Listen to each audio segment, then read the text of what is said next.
真不闹了，老铁！哎，真不用问我说为啥这2天不咋更新不咋播，搞啥播，搞啥更？老铁，气我都快戳进死我了！老铁，就这点玩意儿，老铁，明天10点半眼瞅要考试了，这点玩意儿还搁这秃噜反账，糊了半天，吭哧瘪肚，半拉磕叽的，背不下来，不给你往里头背，脑瓜子掰脖手不往里头进呐！这点玩意儿啊！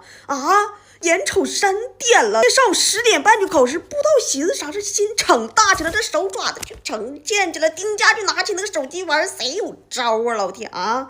汽车撞墙了，你知道拐了，孩子死了，你来奶了，大鼻涕掉嘴里，你们知道甩了呀你啊！就这点玩意儿背不下来，就丁家说是不是得玩那个抖音，就得刷啊！你这个欠儿不楞登的玩意儿，你说什么咒啊？老铁，你看还不背，还搁这说是拿这个电话搁这录抖音啊？你什么玩意儿？你是一个我这，哎呦我的个妈呀！老铁，这哎呀我的妈，不录